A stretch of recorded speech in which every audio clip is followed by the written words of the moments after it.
শীতের রাতে গল্পটি শুনলে মাল আউট হয়ে যাবে। আমিও আমার দুহাত দিয়ে আরিফের কোমর জড়িয়ে ধরেছিলাম, কিন্তু যখন আমার মনে হলো আরিফ আরও কিছু করার চেষ্টা করছে, তখন আমি তাকে ধীরে ধীরে বললাম, আরিফ, দয়া করে দরজাটা বন্ধ করে দাও। আমার কথা শুনে আরিফ হেসে বলল, এখন এখানে কে আসবে? আমি ধীরে হেসে বললাম, তবুও তুমি দরজা বন্ধ করে দাও না, প্লিজ। আরিফ আমাকে ছেড়ে দিল এবং দরজা বন্ধ করতে গেল। ফিরে এসে সে আবার আমাকে তার দিকে টেনে নিল। যখন সে আমাকে তার বাহুতে জড়িয়ে ধরতে লাগল, আমি ধীরে বললাম, আরিফ, লাইটটাও বন্ধ করে দাও দয়া করে। হ্যালো বন্ধুরা, আজকের এই রোমাঞ্চকর গল্পে আপনাদের সবাইকে স্বাগতম। দীর্ঘক্ষণ একে অপরের মধ্যে ডুবে থাকার পর যখন সবকিছু হয়ে গেল, আমি তৎক্ষণাৎ আরিফকে পিছিয়ে যেতে বললাম। আমার হৃদয় জোরে ধড়ফড় করছিল এবং আমার শ্বাসও অনিয়ন্ত্রিত হয়ে পড়ছিল। আমি কোনো মতে নিজেকে সামলে নিয়ে আরিফকে আমার রুম থেকে বেরিয়ে যেতে বললাম। সে কিছু না বলে মাথা নিচু করে আমার রুম থেকে বেরিয়ে গেল। সে যাওয়ার পর আমি কাঁপতে কাঁপতে বিছানা থেকে উঠে বাথরুমের দিকে গেলাম। আমার মন দ্বিধায় ভরে গিয়েছিল। আমি ভাবছিলাম, একজন বিবাহিত মহিলা হয়েও আমি কি করে ফেললাম? একজন বিবাহিত মহিলা হয়েও আমি অন্য কারোর সাথে সম্পর্কে জড়িয়ে পড়লাম, আর সেটাও আমার থেকে 10 বছরের ছোট একটি ছেলের সাথে। এসব ভাবতে ভাবতে আমার হৃদয় আরও জোরে ধড়ফড় করতে লাগল। আমি কোনো মতে নিজেকে শান্ত করার চেষ্টা করছিলাম। যা হয়েছিল তা হওয়ার কথা ছিল না, কিন্তু এখন এমন পরিস্থিতিতে আমি আর কি করতে পারতাম? আমি বাথরুমে নিজেকে পরিষ্কার করলাম এবং নিজেকে একটি প্রতিজ্ঞা করলাম যে এখন থেকে আমি খুব সতর্ক থাকব। গোসলের পর আমি আমার শাড়ি পরলাম, চুল ঠিক করলাম এবং বিছানায় গিয়ে শুয়ে পড়লাম। সারা দিনের ক্লান্তি এবং দ্বিধা আমাকে এতটাই ক্লান্ত করে দিয়েছিল যে আমি কখন ঘুমিয়ে পড়লাম তা টেরই পাইনি। রাত প্রায় 12টার দিকে আমাদের দরজার বেল বাজল। আমি হঠাৎ ঘুম থেকে উঠে ঘড়ির দিকে তাকালাম। ঘড়িতে 12টা বাজছিল। আমি দ্রুত দরজার দিকে এগিয়ে গেলাম এবং দরজা খুলতেই দেখলাম সামনে সাবরিনা আপু দাঁড়িয়ে আছেন, আর তার সাথে তার ছোট ছেলে আরিয়ানও আছে, যে প্রায় 10 বছরের। সাবরিনা আপু আমাদের পাড়ার মহিলা, যার সাথে আমাদের ঘনিষ্ঠ সম্পর্ক আছে। আমি তড়িঘড়ি করে জিজ্ঞাসা করলাম, সাবরিনা আপু, আপনি এত রাতে এখানে কি করছেন? সব ঠিক তো? সাবরিনা আপু উত্তর দিলেন, প্রিয়া, আমার বাবার অবস্থা খুব খারাপ হয়ে গেছে। আমরা এইমাত্র খবর পেয়েছি এবং এখনই সেখানে যাচ্ছি। তুমি কি 2-3 দিনের জন্য আরিয়ানকে তোমার সাথে রাখতে পারবে? সে তোমাকে একদমই বিরক্ত করবে না এবং আমরা খুব শীঘ্রই ফিরে আসব। আমি তৎক্ষণাৎ বললাম, কোনো সমস্যা নেই আপু, এটাও তো আপনারই ঘর। আপনি নিশ্চিন্তে যান, আর আরিয়ানের কোনো চিন্তা করবেন না। আমি তার পুরো খেয়াল রাখব। সাবরিনা আপু আরিয়ানকে আমার কাছে রেখে তাড়াহুড়ো করে চলে গেলেন। আমি দরজা বন্ধ করে আরিয়ানকে নিয়ে ভিতরে চলে এলাম। আমি আরিয়ানের জন্য টিভি অন করে দিলাম এবং তাকে জিজ্ঞাসা করলাম, আরিয়ান, তুমি খাবার খেয়েছ? সে বলল, না খালা, এখনো খাইনি। আমি হেসে বললাম, ঠিক আছে, তুমি ততক্ষণ টিভি দেখো, আমি এখনই তোমার জন্য খাবার নিয়ে আসছি। আমি খাবার গরম করে টেবিলে রেখে আরিয়ানকে পরিবেশন করলাম। আরিয়ান খেতে শুরু করলো আর আমিও তার পাশের চেয়ারে বসলাম।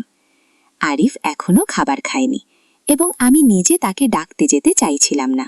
আমি জানতাম আমি তার চোখের দিকে তাকাতেও পারবো না। আমি ভাবছিলাম, যা কিছু হয়েছে তাতে কার ভুল ছিল, আমার ভুল নাকি আরিফের ভুল? কিছুক্ষণ পর আমি আরিফের পায়ের শব্দ শুনতে পেলাম। তার পায়ের শব্দ শুনে আমি আমার চিন্তা থেকে বেরিয়ে এলাম। আমি তার দিকে না তাকিয়ে তাকে বললাম, আরিফ, তুমিও খাবার খেয়ে নাও, আমি খাবার গরম করে রেখেছি। সে আমার পাশের চেয়ারে বসল এবং চুপচাপ খেতে শুরু করলো। আমিও খাচ্ছিলাম, কিন্তু আমার চোখ বারবার আরিফের দিকে যাচ্ছিল। আমি ভাবছিলাম, একজন বিবাহিত মহিলা হয়েও আমি কি করে ফেললাম?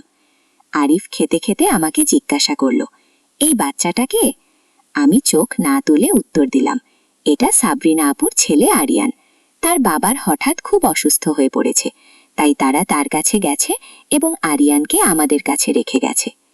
এরপর আমাদের মধ্যে কোনো কথা হলো না এবং আরিফ খাওয়া শেষ করে তার রুমে চলে গেল। আমি সব বাসন তুলে রান্নাঘরে রেখে দিলাম।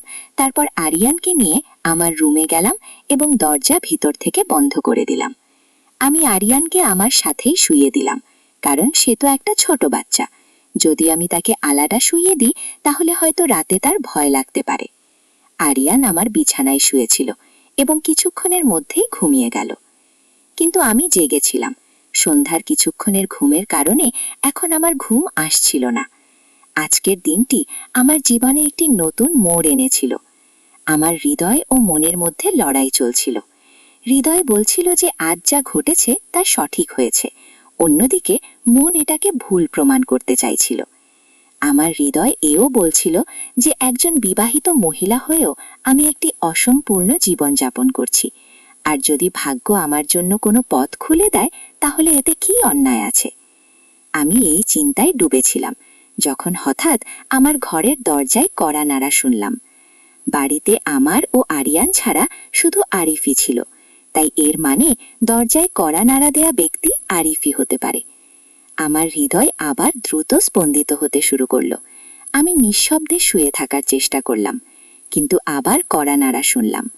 আমি ভাবছিলাম যে কখনো আরিয়ান জেগে না যায়, আর এই ভেবে আমি ধীরে ধীরে উঠে দরজা খুলে দিলাম। সামনে আরিফকে দেখে আমি একটু চমকে দিলাম এবং তাকে জিজ্ঞাসা করলাম, এখন কি, তুমি এখানে কেন এসেছো? আরিফ মৃদু কণ্ঠে আমাকে জিজ্ঞাসা করল, আমি কি ভিতরে আসতে পারি? আমি বললাম, না, একেবারেই না, তুমি যাও এখান থেকে। এত বলেই আমি দরজা বন্ধ করে দিলাম। আমার শ্বাস দ্রুত ছিল এবং আমার মনে অনেক প্রশ্ন উকি দিচ্ছিল। আমি ভাবতে শুরু করলাম, সে ভিতরে আসতে চায় কেন? সে কি আবার আমার সাথে কিছু ভুল করতে চায়? না, তা হতে পারে না। আরিয়ানও তো আমার ঘরে আছে, আর একবার যে ভুল আমি করেছি তা আমি দ্বিতীয়বার করব না। গত কয়েক বছর ধরে তুমি নিজেকে সংযত রেখেছ, আর এখন যখন সুযোগ এসেছে তখন এটা হারানো ঠিক নয়। জীবন এমন সুযোগ বারবার দেয় না। আমি বিছানায় বসে এই চিন্তায় ডুবে গিয়েছিলাম যে যদি সুযোগ এসেছে তবে কি এটা ছেড়ে দেওয়া হবে? আরিফ তো এখনো তরুণ, তার জীবনে এমন সুযোগ আরও আসবে, কিন্তু আমার জন্য আমার কাছে শুধু এই একটি সুযোগ আছে।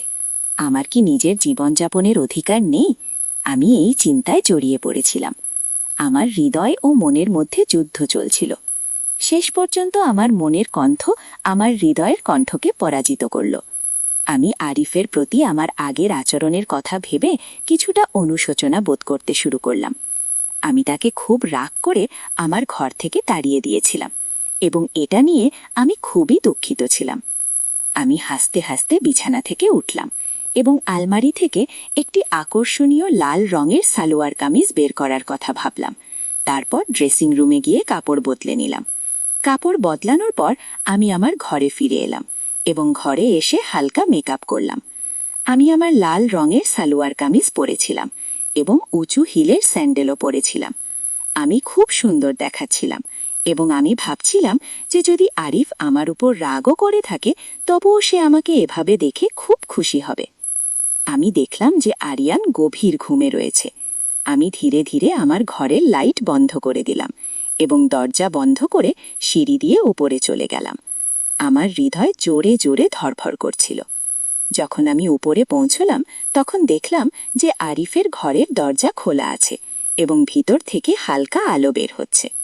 যখন আমি ভিতরে গিয়ে দেখলাম তখন আরিফ সেখানে ছিল না। তখন আমি পিছনে কারো পায়ের শব্দ শুনলাম। যখন আমি ফিরে তাকালাম তখন সেখানে আরিফ দাঁড়িয়েছিল। যখন আরিফ আমার কাছে এলো আমি সংকোচ বোধ করে জিজ্ঞাসা করলাম, তুমি এখনো ঘুমাওনি কেন? আরিফ এগিয়ে এসে আমার একটি হাত তার হাতে নিল। তার নিকটবর্তী হওয়ায় আমার হৃদয়ের স্পন্দন আরও বেড়ে গেল। আরিফ হেসে বলল, আমার বিশ্বাস ছিল যে তুমি অবশ্যই আমার কাছে আসবে। এত বলেই সে আমাকে তার দিকে টেনে নিল। আমি কোনো প্রতিরোধ ছাড়াই তার কাছে চলে গেলাম। আরিফ আমাকে তার বাহুতে জড়িয়ে ধরল এবং এই নিকটবর্তিতায় আমি একটি অদ্ভুত শান্তি অনুভব করছিলাম। আমি আরিফের বুকের মধ্যে আমার মুখ লুকিয়ে ফেললাম এবং ধীরে ধীরে বললাম, আরিফ, আমার খুব ভয় লাগছে। আমার এই কথা শুনে আরিফ আমাকে আরও বেশি ভালোবেসে তার বাহুতে জড়িয়ে ধরল এবং জিজ্ঞাসা করল, কি নিয়ে ভয় পাচ্ছ? আমি তার বাহুতে খুব অস্বস্তি বোধ করছিলাম, কিন্তু একটি অদ্ভুত আকর্ষণও অনুভব করছিলাম। আমি ধীরে ধীরে বললাম, কেউ আমাদের দেখে না ফেলে? যদিও আমি তখনও কিছুটা উদ্বিগ্ন ছিলাম, কিন্তু আরিফের বুকের কাছে লেগে থাকতে পেরে কিছুটা শান্তি পাচ্ছিলাম। সে ধীরে ধীরে আমার গলায় তার মাথা রাখল, যার ফলে আমার হৃদয় দ্রুত স্পন্দিত হতে লাগল।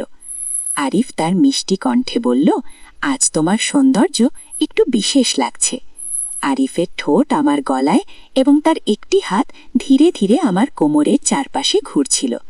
তার এই নিকটবর্তী অনুভূতি আমাকে পাগল করে দিচ্ছিল, কিন্তু আমি নিজেকে নিয়ন্ত্রণ করার চেষ্টা করছিলাম।